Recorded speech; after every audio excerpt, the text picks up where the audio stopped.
Meninos, hoje nós vamos corrigir as atividades referentes ao conteúdo de mudanças climáticas, aquecimento global. No canal, o vídeo está denominado aquecimento global, mas é o mesmo conteúdo.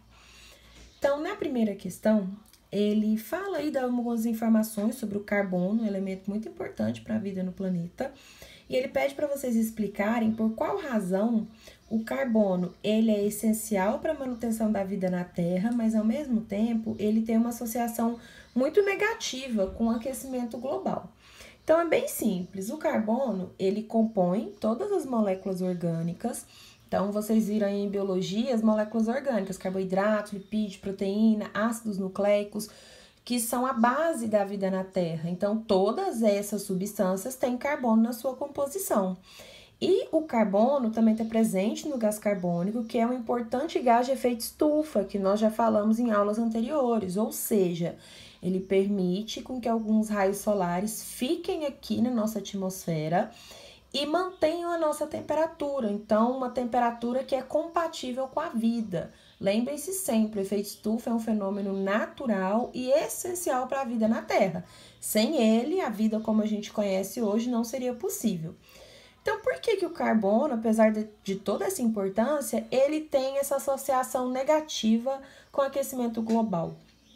Porque as atividades humanas, como a queima de combustíveis fósseis, a queimada de florestas, dentre outras atividades, liberam muito carbono na atmosfera, principalmente na forma de gás carbônico.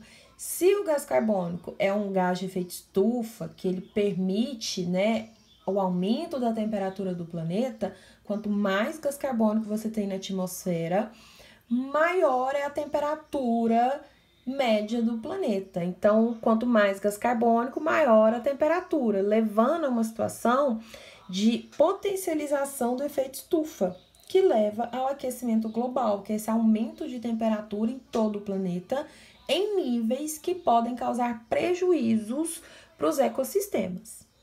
E aí, na segunda questão, vocês tinham que falar sobre o impacto ambiental das queimadas e da ausência de reflorestamento no que se refere à retirada de carbono da atmosfera. Então, no que implica uma floresta? Tanto a atividade fotossintética dela, quanto a sua queimada, a sua retirada.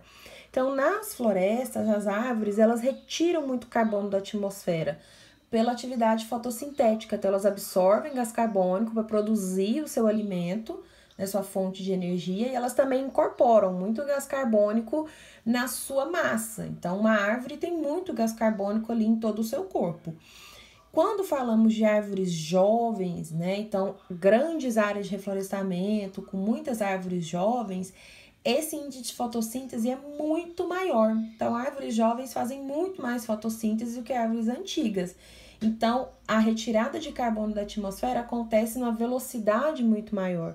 Então, essa é uma das importâncias das florestas, essa retirada de carbono da atmosfera. Carbono que a todo momento nós estamos emitindo por diversas atividades. Então, manter as florestas e reflorestar locais desmatados é muito importante por isso.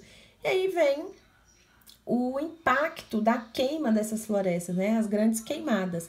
Quando você queima essas árvores que têm muito carbono na sua composição, você libera grandes quantidades de carbono na atmosfera. Então, a queima dessas florestas, vai liberar grandes quantidades de carbono na atmosfera, tanto pela atividade da queima, quanto pela liberação desse carbono que está acumulado no corpo dessas árvores. Então, por hoje é só.